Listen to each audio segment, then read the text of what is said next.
channel YouTube Bunda AIU. Di videoku yang pertama ini, aku mau kasih tips bagaimana caranya mempelancar ASI dan mempersiapkannya dari masa kehamilan. Sebelum kita mulai ke videonya, jangan lupa like, subscribe, dan komen, serta share ke akun sosial media kalian kalau kalian merasa informasi yang Bunda AIU berikan bermanfaat. Semua ibu dan calon ibu tentunya pasti tahu dong bahwa ASI itu adalah yang terpenting bagi bayi kita. Maka dari itu, sebelum bayi kita lahir, kita harus mempersiapkan ASI kita supaya ASI kita nanti bisa lancar. Emangnya bisa ya mempersiapkan ASI kita di masa kehamilan kita? Tentu saja bisa dong. Salah satu caranya yaitu dengan cara membersihkan puting payudara susu kita.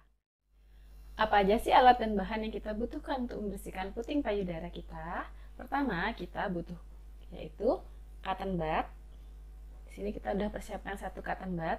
Kedua, yang kita butuhkan adalah selembar kain atau waslap.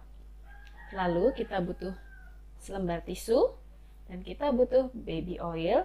Dan yang terakhir yang perlu kita persiapkan adalah baskom berisi air hangat.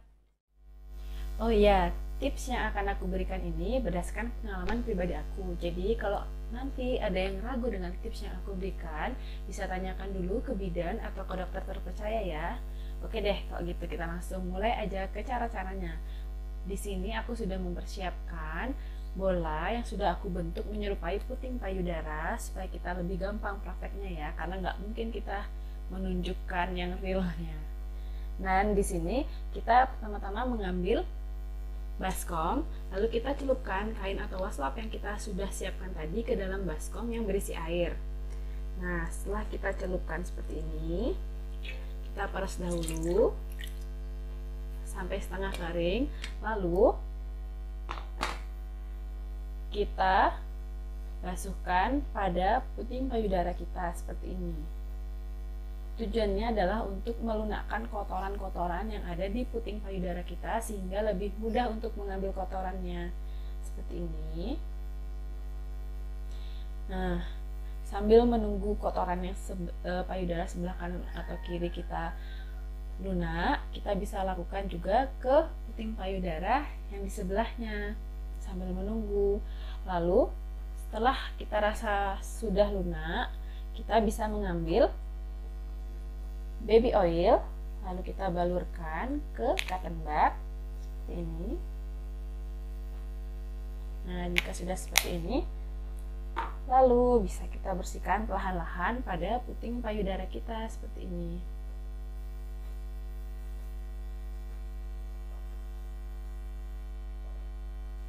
Kita bersihkannya pelan-pelan aja ya, karena biasanya kalau kita sedang hamil itu puting payudara kita akan lebih sensitif dan terasa kulitnya lebih tipis. Jadi kalau kita membersihkannya secara kasar seperti ini, puting payudara kita bisa luka. Jadi kita harus membersihkannya seperti ini, pelan-pelan.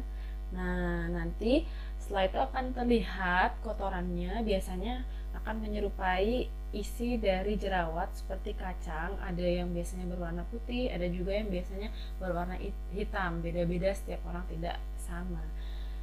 Dan setelah kotorannya keluar, gunanya tisu ini adalah untuk mengelap kotoran yang menempel pada cotton bud. Seperti itu ya Bun.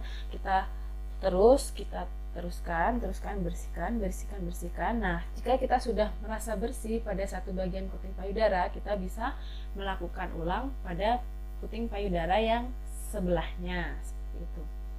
Terus kita bersihkan seperti ini. Nah, setelah itu boleh kita langsung lap aja pakai tisu lainnya, tisu yang bersih, kita lap aja puting payudara kita perlahan-lahan. Ingat ya, jangan terlalu kasar membersihkan puting payudara kita karena akan mengakibatkan puting payudara kita menjadi lecet.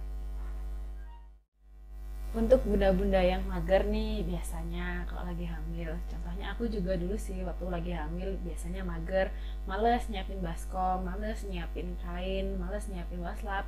Bisa juga langsung dengan baby oil dan cotton bud saja. Caranya kita ambil baby oil dan cotton budnya. Kita balurkan agak banyak pada cotton budnya ya bun ya.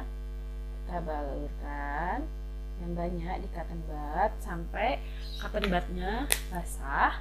Lalu kita baluri dulu puting payudara kita dengan baby oil yang ada di cotton bud, atau juga bisa langsung dari botol baby oil kita usapkan ke tangan yang sudah bersih, langsung kita balurkan ke puting payudara seperti ini.